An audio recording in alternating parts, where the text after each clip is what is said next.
We continue our series of the 25 principles of Jewish child rearing.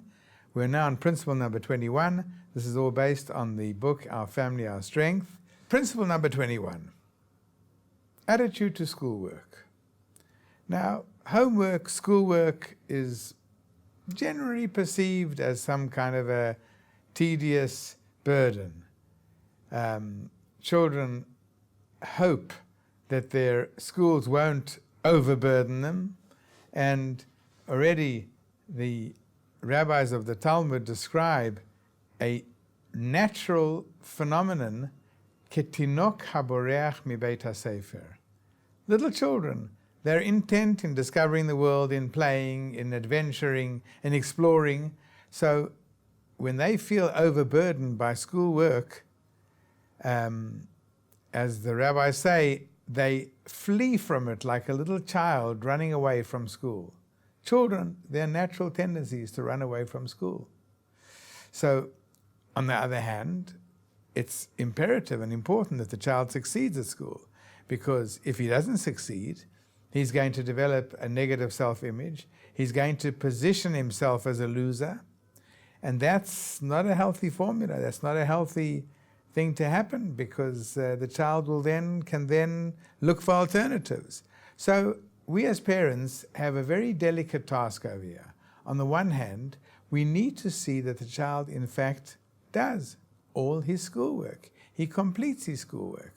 On the other hand, he shouldn't feel pressure from us. He's getting enough pressure from his taskmaster, the school teacher. And now he comes home and he drops into the haven, the harmonious home, his haven, and there he finds another taskmaster. The parent who's chasing after him, are you finishing your homework? Did you finish your homework? Let's see what you got to do, etc., etc.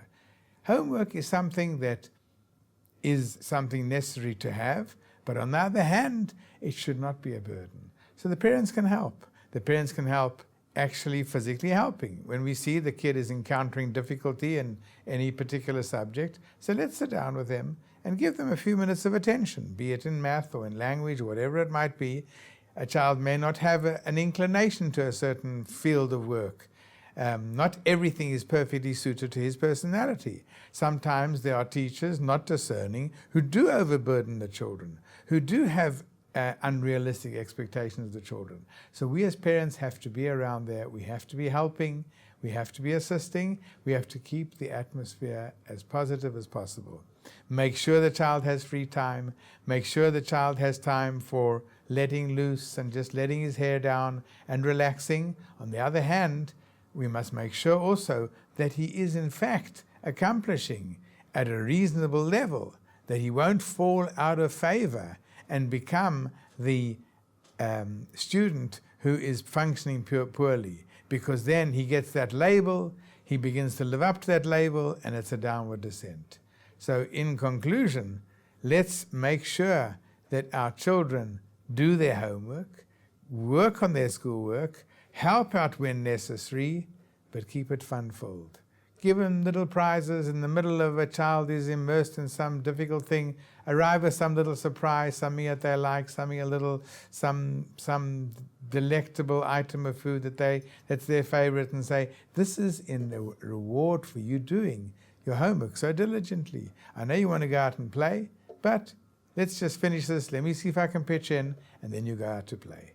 So we need to keep the delicate balance between pressure and relaxation, which is absolutely crucial in the home, and help the child achieve at his level in his schoolwork.